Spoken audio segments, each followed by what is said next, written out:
Hello everyone, welcome back to the channel. Today we're taking a look at a couple Star Wars action figures, and these two are from the Clone Wars, and these were released in the Vintage Collection. And what we're looking at is Ahsoka Tano and Darth Maul from their confrontation in the Clone Wars final season. They have this big lightsaber duel on Mandalore. Very excited to have action figures from that particular sequence. And they did a very good job in terms of the overall look of these characters. I'm not going to take either of these out of the package, but I will be showing you articulation on a basic Vintage Collection figure later on in the video, so you can see what the articulation is like. It's very good on these, and it does seem to be more or less standard across the board in terms of the articulation on most of the releases in the Vintage Collection. Most of them seem to have fairly consistent levels of articulation from figure to figure. And Ahsoka is obviously going to have some limited movement on her head because of those head tentacles. I noticed this when I was reviewing the Black Series version of Ahsoka. Those head tentacles do have a tendency to get in the way in terms of moving her head around. But as you can see on this figure, they did a lot of very, very good paint detail on the face and those tentacles, and also the outfit has a lot of very, very nice detailing on it. I'm actually surprised at how much detail they're able to achieve in this very small format, because these things are obviously only 3 3/4 inches tall, but they're getting so much better in terms of how much stuff they can actually do in terms of the paintwork and sculpting. So, and as you can see, she comes with 2 lightsabers, and it's interesting. There's a lot of variation as this character evolves in terms of her costuming and also which lightsabers she actually wields. I'll show you a comparison later on in the video so I can show you the amount of variation there is in terms of the overall look of this character. So, but we'll take a look at Darth Maul next. And as you can see, this is how he appears after he gets his cybernetic legs. For those of you who've seen episode 1, obviously Darth Maul is presumed dead, having been chopped in half by Obi-Wan Kenobi, but somehow he survived and lived on for many years. Basically, his character survives all the way into the time period of the show Rebels. So very good detailing on the figure itself. As you can see, head sculpt looks very nice, and lots and lots of detailing on his outfit, and those cybernetic legs look very cool. Also comes with the lightsaber that basically splits in 2, and this is somewhat different from his original lightsaber as it appears in The Phantom Menace. This half actually appears very much consistent with that, but then this other half, the handle is actually quite a bit different. And I'll show you a comparison between how he appears in The Phantom Menace versus this version. As you can see, a picture of the character on the front, and on the back of both these figures, you can see basically it's just pictures of some of the other characters that are available in this particular series. So I want to do some comparisons now between some of the other versions of Ahsoka that I have.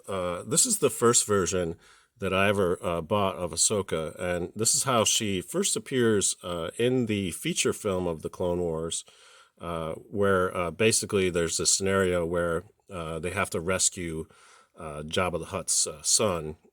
So you can see her wearing this backpack where she's carrying around this little miniature hut on her back. And this is the green lightsaber as she wields when we first see her, when she first becomes Anakin Skywalker's Padawan. And you'll notice quite a bit of difference in terms of the overall look of the character from the beginning of Clone Wars series all the way up until the end. As you can see, her head tentacles are quite a bit longer, and she's looking much more mature, and also her outfit is quite a bit different. You can see there's some consistency in terms of the overall look, but obviously a lot of changes have happened over the time period of the Clone Wars between the way she's first introduced to us and then how she ends up at the end of the series. So that's pretty cool that I have several different versions of Ahsoka from these different time periods. And speaking of different time periods, I also have the version of Ahsoka from Rebels. So you can see what that version looks like. This one was released in the Black Series, and you can see in terms of the overall difference of the look of the character.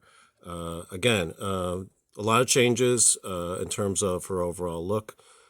Tentacles look different, and also her outfit is considerably changed from the way she appeared in the final season of Clone Wars to when she reappears in Rebels. So pretty interesting to sort of do these comparisons and see how this character evolves in terms of the overall look of the character.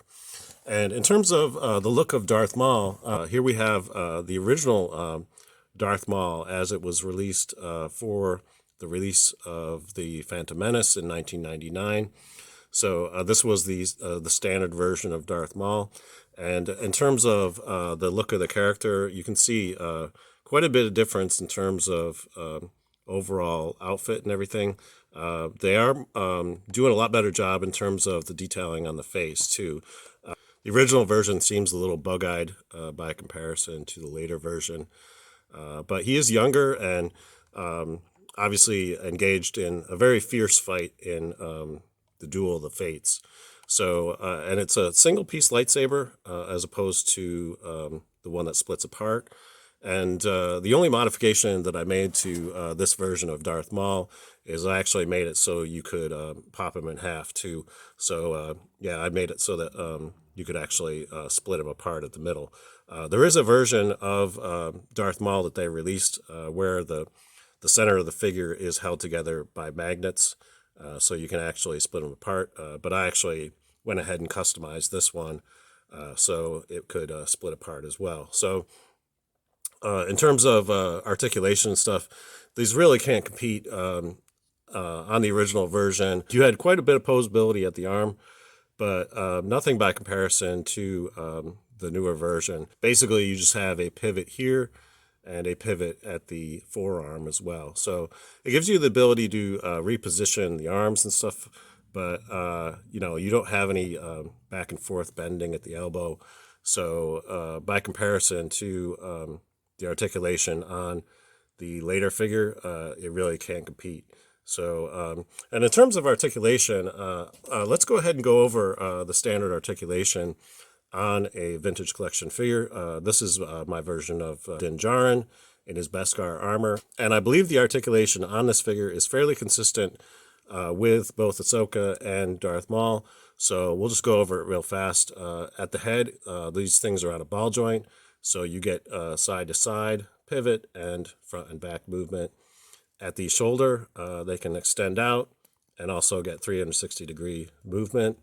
At the elbow, you get a bend there and also a pivot from side to side.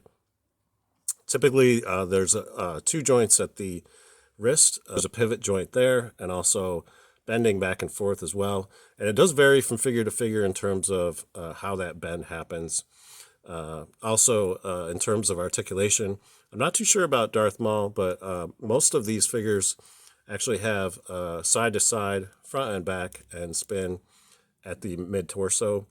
Also, at the hips, you typically get the ability to bend outward like this, back and forth. And if you rotate it, you get forward and back as well. There's also a thigh rotation right here. At the knees, you typically get a single joint to bend backward and forth like this. And just below the knee, there's a pivot joint from side to side there. And then at the ankle, you typically get a bending back and forth like this. So, yeah, the articulation on these vintage collection figures is pretty standard across the board.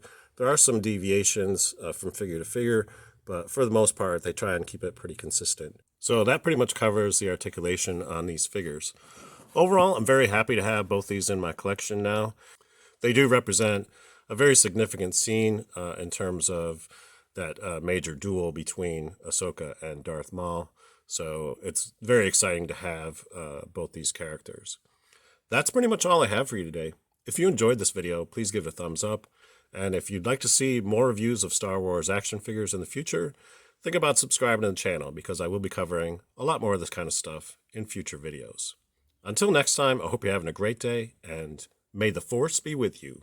Thanks for watching.